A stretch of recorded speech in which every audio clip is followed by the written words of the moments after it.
ADR এটা অৰেলো আছে এটা পোষ্টৰ বিপৰীতে দুজন পাস কৰিব গতিকে তাৰ পিছত তেওঁলোকৰ এটা মৌখিক পৰীক্ষাও আছে স্কিলও আছে গতিকে গুটেই প্ৰক্ৰিয়াটো কৰোতে আমি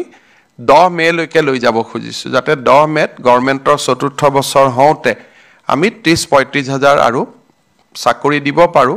আৰু প্ৰতিশ্ৰুতি মতে আৰু 15,000 পদ আমি তেতিয়া বিজ্ঞাপনো মুকলি কৰি দিম অসম পুলিচৰ ৰিটেন কেতিয়া হ'ব মই ভাবো যে ফেব্ৰুৱাৰী মাহ নহলে মাৰ্চৰ প্ৰথম ভাগতে আমি অসম পুলিচৰ কনিষ্টেবল সকলৰ পৰীক্ষাৰ ৰিটেন টেষ্টৰ কাম আমি সমাপন কৰিম বাইদেউ সকলে মোক প্ৰায়ে সুধি থাকে যে 10,000 টকাৰ যিখন আঁচনি আছিল সেই আঁচনিখন আমি কেতিয়াকৈ আৰম্ভ কৰিম ইতিমধ্যে সেই আঁচনিখনৰো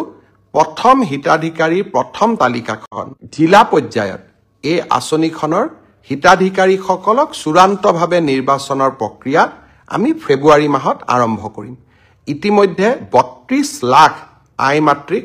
এই আঁচনিখনৰ বাবে আমি প্ৰাৰম্ভিকভাৱে নিৰ্বাচিত কৰিছো আৰু জিলা সমিতিসমূহে এই আঁচনিখনৰ চূড়ান্ত ৰূপ দিব কম বেছি পৰিমাণে মই আশা কৰোঁ যে প্ৰায় 28ৰ পৰা 29 লাখ মাতৃক আমি এই আঁচনিখনৰ যে আমাৰ হৈ যোৱা এডিআৰি পৰীক্ষাৰ ফলাফলসমূহ আমি ফেব্ৰুৱাৰী মাহৰ শেষৰ ফালে বা আমি মাৰ্চ মাহৰ প্ৰথম সপ্তাহত ঘোষণা কৰিম নিযুক্তিৰ ক্ষেত্ৰত এটা খুব গুৰুত্বপূৰ্ণ পৰীক্ষা হৈ যায় সেয়া হৈছে গ্ৰেজুৱেট টিচাৰ আৰু পোষ্ট গ্ৰেজুৱেট টিচাৰ বহু লোকে মোক সুধিছে যে গ্ৰেজুৱেট টিচাৰ আৰু পোষ্ট গ্ৰেজুৱেট টিচাৰৰ যি পৰীক্ষা হৈ গ'ল সেই পৰীক্ষাৰ আমি OMR চিট পাম নে নাই সেই পৰীক্ষাৰো আমাক এনসাৰ কি দিবনে নাই বা এনসাৰ কিট থকা প্ৰশ্নৰ উত্তৰবিলাকক আমি প্ৰত্যাহ্বান জনাব পাৰিম নে আমি নোৱাৰো মই অত্যন্ত বিনম্ৰতাৰে সৈতে কম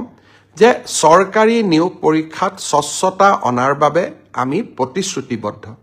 কেইদিনমান আগতে হৈ যোৱা সাব ইন্সপেক্টৰ পৰীক্ষাৰো OMR আৰু এনসাৰ কিসমূহ ইতিমধ্যে সেৱাই মুকলি কৰি দিছে হাইস্কুলৰ যি গ্ৰেজুৱেট আৰু উচ্চতৰ মাধ্যমিক বিদ্যালয়ৰ যি পোষ্ট গ্ৰেজুৱেট টিচাৰ 7,000 পদৰ বাবে যি পৰীক্ষা হৈ গ'ল সেই পৰীক্ষাৰো এনসাৰ কি আৰু পদৰ সংখ্যাটো অলপ মুৰিফাল সিফাল হ'ব পাৰে কিন্তু পৰীক্ষাটোৰ আনসাৰ কি